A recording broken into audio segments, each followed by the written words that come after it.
Eyes barely open, sun still down, and already the hand is moving. It reaches for the screen before a single conscious breath is taken, performing a reflex that feels like a harmless routine. Beneath that simple motion, an older system is taking over.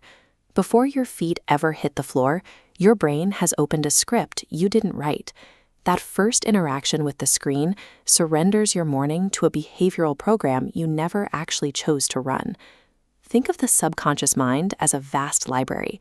The first 10 minutes of your morning decide exactly which files and behaviors are pulled off the shelf for the rest of the day. Engaging with a phone immediately bypasses that quiet organization.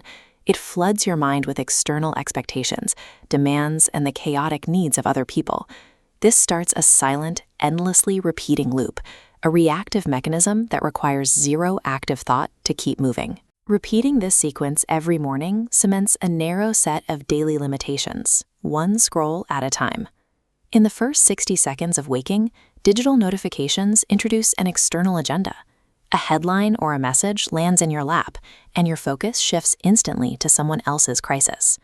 This chart maps how your nervous system responds to those inputs. Notice the identical biological spike here. Your body cannot distinguish between a real physical emergency and a routine digital update. This is block 1, the reactive start.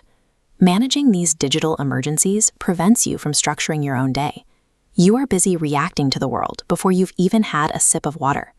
Then comes block 2, the speed trap. You move fast, rushing the coffee, the shower, and your preparations. This constant physical haste signals to your body that life is a race, and you are already behind.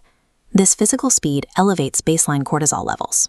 Your brain registers this stress as a sign that you are perpetually falling behind schedule. Physical rushing locks the body into a state of biological anxiety. By the time you sit down to work, your nervous system is too overstimulated to settle into the deep focus required for high-level output.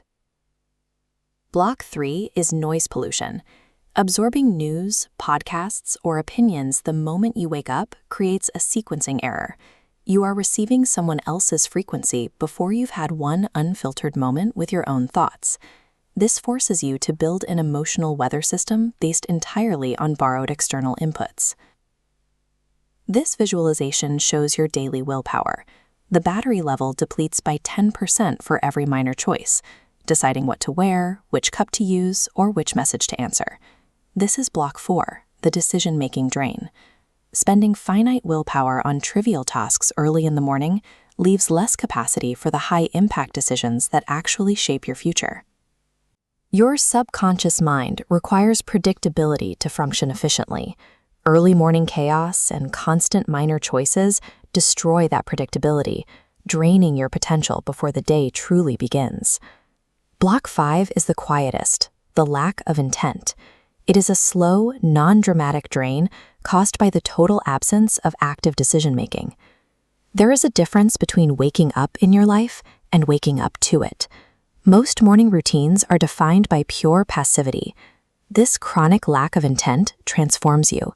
You were meant to be the conductor of your day, but you have become a passenger to external forces. Reclaiming your morning is not about doing more. The hustle mindset suggests more tracking and more intensity, but the solution is actually to do less. You are choosing intentional habit formation. You are deciding to live from a clear vision of your future rather than living by accident. The strategy is a 5-minute period of absolute stillness immediately upon waking. No phone, no screens, and no noise. This is the pause. This simple act of pausing serves as a physical circuit breaker. It is the mechanism that severs the connection to the old subconscious program. With the noise silenced, you initiate the new program, a few deliberate conscious thoughts about your values and your goals. This shifts the brain from a state of defensive reaction into a state of active creation. External progress in your life is impossible without first changing the internal sequence of how your day begins. Reclaiming those first 10 minutes replaces a toxic autopilot with true personal agency. Which specific step will you change tomorrow morning? Tell me in the comments.